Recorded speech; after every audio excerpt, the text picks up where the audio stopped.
All right. So, one thing I want to talk to you guys today about is binge eating and how do we navigate the urge when we start to have those thoughts of binging and just cheating on our diet in general. So, what we're going to be talking about is moving from reactive binge eating to a conscious observation and how that can help us navigate that urge and resist the urge to binge eat.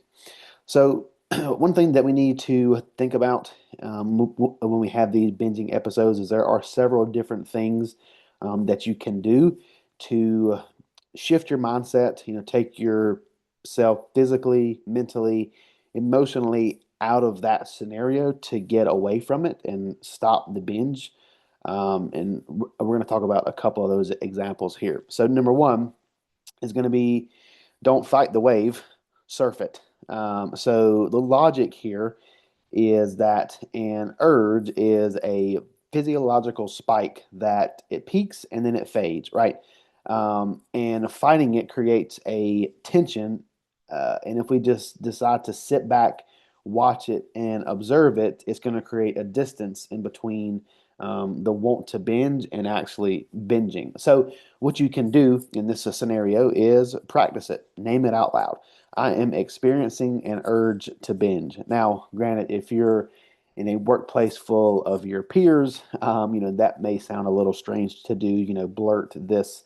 I'm experiencing an urge to binge kind of out loud may seem a little strange to you, right? But specifically if you're at home, things of that nature, and this binge eating thought starts to creep up, call it what it is, right? If you can name it out loud, call it for it is what it is. You actually physically hearing that can help distance you from actually partaking in that event.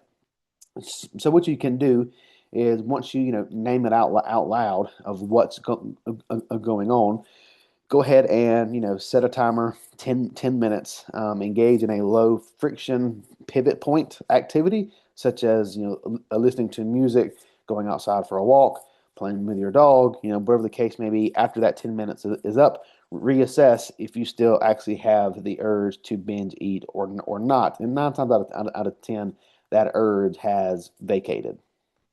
Now, another way to do it is interrupt the pattern. So you need to learn how to break that autopilot loop when you get in those binge eating episodes, right? So we can look at it from this way as a 90-second pause, right?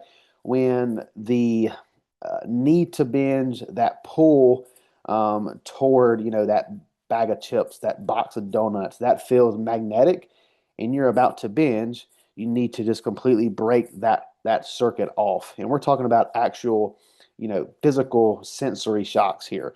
So number one is hold an ice cube. It's going to, give you cold exposure. Number two is brush your teeth. That's going to give you a flavor a reset. Now, this kind of reminds me of like if you go wine tasting, right? After you taste one kind of wine, you put the little bread thing in your mouth, right? And that kind of cleans your palate. You're ready for a fresh you know wine taste glass, right? So that's kind of what that reminds me of. And then if none of that works, do 20 jumping jacks. That's going to shift your adrenaline, and take your mind off of you actually binge eating. And then again, once you revisit that and you get done with all of these, that binge eating episode or that thought process that you had has probably again vacated. Another thing is going to be emotional labeling. So this is kind of similar to the first one that we talked about. Um, but you should name it out loud in order for you to tame it. So if we look at this from like a brain hack side of things, if we label an emotion, this is going to shift that activity in the brain from your I'm going to butcher this word, amygdala, which is your fear and impulse side of the brain, to the prefrontal cortex, which is your logic side of the brain. So if we take it out of this fear and impulse, I'm going to do this. I know I shouldn't do this, but but I'm about to do this, into the logical side of the equation. It's kind of easy to distinguish what's right and what's wrong, right? Um, so what you should do is move from I need to eat XYZ to I feel anxious, lonely, overwhelmed, I'm tired. Like all the things that you can blame on your binge eating, you can put in this blank here, right? So essentially, what you're doing is you're trying to shift your thought process from that fear and impulse over to more of a logical way of thinking. And what this essentially does is this creates the gap needed to choose a different response. So, this isn't going to, I'm not going to say that you doing this, you just simply stating this out loud is going to make your binge eating episode more likely to not happen, but it is going to, kind of create a gap that way that you can kind of step back, look at things from from a logical standpoint. And if you understand, like, hey, me eating this 6 pack of Krispy Kreme donuts is not going to get me any closer to my goal, right? We're taking it from that fear and impulse side of the brain over to the logical side of the brain. And again, that's going to create that actual gap, to where you can actually choose what your response may be, instead of just immediately saying, screw it, let's go for the donuts. Parts work is another one. So the concept is a part of you, right? So like a part of you wants to binge to keep you safe or distracted from some sort of pain. Keep your mind off of something, right? So the question that you should ask yourself is, what part of me is needing something right now, right? And once you have that response, it should go something like, got it. I see you. Okay. I understand. I know that you're trying to help. What do you actually need instead of this food, right? And when you do that, that's going to replace that shame that you have with that a potential binge eating episode with curiosity. Now, you have to keep in mind that a lot of these techniques here, outside of the actual, cold exposure, those that physical, logical method, a lot of this is focused on mindset and can you actually dig yourself out of this hole, right? So this isn't something that, if you're a chronic binge eater and you're standing in the kitchen, you're staring at your pantry, and you're like, I'm about to binge eat. What part of me is needing something right now? You're probably going to say, I need this bag of Doritos, right? Like, this is not something that you can just take, implement today, and it's going to work. This is something that you have to just constantly work on. It's a mindset shift, is what a lot of this stuff is. Um, and then another one is going to be the HALT check, or put you back into maintenance, essentially. So before acting on any kind of impulses, such as binge eating, check your dashboard. Look at where your maintenance is, right? Are you truly hungry? Is this true, physiological hunger? Are you angry at something? Are you seeking some kind of numbing agent? Are you lonely? Are you seeking some kind of connection through food? Or are you just tired? Is your willpower just depleted from a lack of sleep? And we could see a lot of this in a lot of examples of binge eating, especially like with emotional eating and things like that. The loneliness side of things is what gets a lot of folks. They're seeking some sort of a connection, and a lot of that connection has to come through food, because it does give them a dopamine hit. It does make them feel good. And that's kind of where that binge eating takes place there. Now, the anger, am I seeking a numbing agent? A lot of this, to me, reminds me of alcohol consumption, right? A numbing agent, and this could also, I guess, be lonely as well too. But you know, you just have to keep in mind that, like, a lot of these things can be mitigated when you put it into the perspective of, um, you know, I don't know what's the best way to say this. Um, you need to look you need to look at the scenario that you're currently in and say, hey, I'm really wanting to have this bag of Doritos. I don't know why Doritos is on my mind. Maybe I'm about to binge on Doritos. I don't know. But if you look at this bag of Doritos in your cupboard and ask yourself, are you truly hungry? Yes or no.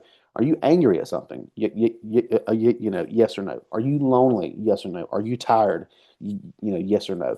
It has to be at the end of the day a logical decision that you make to either A, partake in the binge eating, or B, you just kind of go by the wayside, say screw it, and let that negative thought pattern win, if that makes any sense. So out of all of that, what you need to do is build you an urge emergency kit, I guess is the best way to put this. So number one, pick your interruption, right? Whether that's using the ice, going for a walk, walking your dog, getting outside, whatever the case may be, that little, thing that you decide to do, go ahead and then shift that into your surf activity, that 10-minute on the go thing, right? Again, that getting outside, going for a walk, reading a book, calling somebody on the phone, whatever the case may be, take your mind off of it for at least 10 minutes. And what you should personally do is keep that halt checklist in your phone notes, right? So start from the ground up, learn to log like what is triggering your binge eating behaviors. That way, that next time you can pretty much just pick up your phone and say, well, I am experiencing XYZ. The last time that I put this in my phone, this is what caused it, this is what I did, this helped it, right? And you putting it in your phone notes, I mean, let's be honest, nobody goes anywhere without their phone these days. That in your phone notes, that's something that you can easily just relay back to. So, in the future, you already have some kind of data, backed up of, well, I did just work a 12-hour shift. I am very tired. Me and my wife, husband, whatever, got into an argument earlier. Like, I'm experiencing all of these things here. This is what's shifting me into this binge eating mindset, right? This is what got me out of it, just to keep kind of like a tab on what helped and just what didn't help. The biggest thing is though is practice when the urge is small.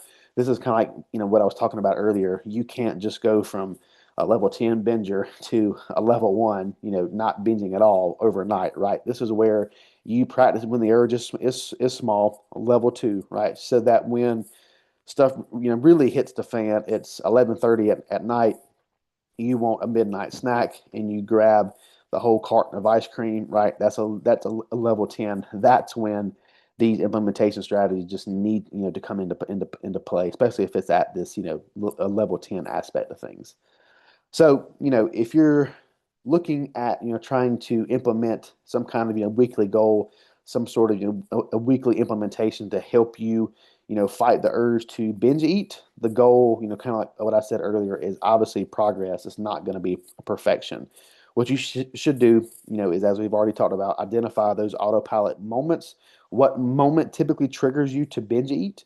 And again, put that in your phone notes.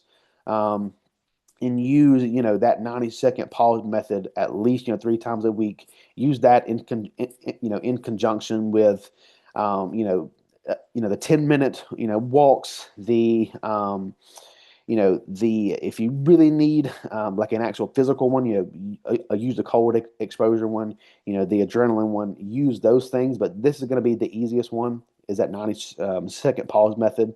And every time that you can successfully wash that urge away, you are pretty much physically rewiring your brain, dopamine pathway. So again, notate that in your phone notes so you can look back at it the next time that this happens, and you can try to mitigate that as much as possible. Now I know a lot of that was pretty um, uh, there. That was, I think, 5 or 6 different methods that you can use. So I think the best strategy would be to just pick one that you think may work for you. Try it out. If it don't work, well then that's okay. You have 5 more to try. Just kind of keep working through them to the point to where, like, at some point you're going to have to just realize that a lot of this is just about trying what works better for you and your mental, standpoint on the stuff. I mean, because you're not going to be able to tell anybody, with an eating addiction, just stand in front of the, pantry and name your thing out loud to tame it, right? That's not going to work for everybody. It just needs to be something that's actually applicable to you and your current scenario. Like, I mean, heck, if I had a box of donuts here on my desk, it could sit here for 4 weeks until they rot. I wouldn't touch them. But anybody else, that actually has an addiction to food, it would be gone in the first hour, right? So again, it's more or less about training your brain, rewiring your dopamine system to where like you're not looking for food as a reward. And again, it's not hitting your dopamine, to where like this is your only way of coping, if that makes sense. Um, but does anybody got any questions with any of that? Anything to add to that? Any binge eating episodes? Anything that works for you, XYZ?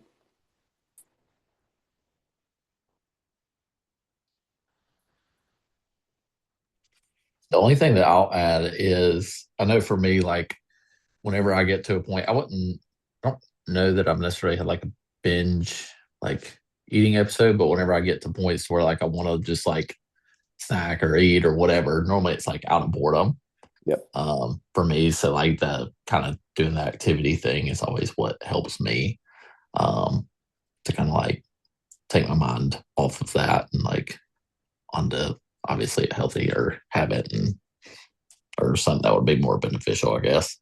Yeah, I'll So say that when I get into my contest prep phases and my food is very low, my sleep is very low. I have to have some kind of at home project that can keep my mind busy. Like when I did my cut for my last show, I decided it was a great time for me to take all my cabinets apart and sand them and paint them. And that took like 4 weeks to do because I mean I did it right. I sanded everything down. I primed everything. I put several coats on it. Had to tape everything up. Like it was a pretty extensive job, but it kept me, busy. Because if I didn't, I would just be sitting in the living room watching TV, and there goes the Hardee's commercial. There goes the Pizza Hut commercial. So like anything that you can do to keep your mind busy, just like you said, is going to be help. I know that like another Jacob in the group told me last week that he laid mulch all day Saturday because he's in a cut. He's pretty hungry, but keeping himself busy obviously keeps his mind off the food, and doesn't allow that binge eating thought to even cross his mind. So, for sure, just doing something, um, you know, even something as simple as if you think, that you're about to binge eat, drink some water. Drink a good bit of water. It's going to put a lot of bloat on your stomach, and you're not going to want anything else. yeah. And then again, after that goes away, if you're still hungry, well, there may be actually some actual hunger there, and that may be warranted to eat a little something, but it doesn't warrant you to go clear your cabinet out and Mm. vacate everything that's in there. So Oh, yeah, yeah. but at the end of the day, as long as you keep busy, that's definitely helpful for sure. Anybody else got anything? Yeah, so going to the eating when you're bored thing, that was a big thing for me before losing weight. And one thing that I learned how to teach myself was, okay, are you hungry? Are you bored? Are you hungry? Do you want an apple? And if I would say no, beggars can't be choosers. If you're Yeah. hungry, you're going to go eat an apple. Yeah. Um, but if the answer was no, then I was like, okay, so more than likely I'm probably just bored. And like y'all said, get up, do something with my hands, do laundry, do a house project, do something just to keep those thoughts at bay. Yep, mine was always plain chicken, not seasoned, not it was just plain chicken. I was like, if I'm hungry, I'm like, all right, I got some boiled chicken in the fridge. Do I want boiled chicken? And typically, that answer for everybody is no, unless you're very hungry, right? So again, like make it as bland as possible, even, and I've heard the apple trick before as well too. So yeah, I mean, whatever it takes to work. But I mean, the biggest thing is though is having that mindset to actually stick with it and follow through. Because a lot of people say, "Oh, well, the hell with it. It's a Thursday night. I've had a long week. I deserve this." No, you don't. Oh yeah, I've done that a bunch of times. Yep. So Yep. sometimes the apple's just not as appealing as a Snickers bar. Yep, that is true. But it also, it's better to at least acknowledge that you're trying to rewire the system instead of just saying, "Screw it, I'm going to do whatever I want to do." So, For sure. anybody else have anything at all? Dante or Roxanne, speak now, forever hold your peace. Um, well, if not, oh, No, no, sir. I was just going to tell you I'm good. Kind okay, of the same thing as Jacob stated. For me, it's just out of boredom for the most part. And to your point, and we went through a phase a couple of weeks ago, well, like a month ago, when I had a ton of yard work that I was doing. I'm missing yep, meals left and right, and I couldn't keep any weight on. yep, So that just lets me know, like now, like fast forward that's over. It's just one of those things. Like simply put, are you hungry or you're not? yep, yep. So the next time that you get into a cut, you need to make sure that you got some outside projects to do. That'll definitely Absolutely. help. I'll drop 5 pounds in a week. Yep, yep, yep, for sure. All right. Well, if anybody else has anything, um, if anybody else does not have anything, we'll go from there. And as always, I appreciate you guys showing up, and I'll talk to you guys soon.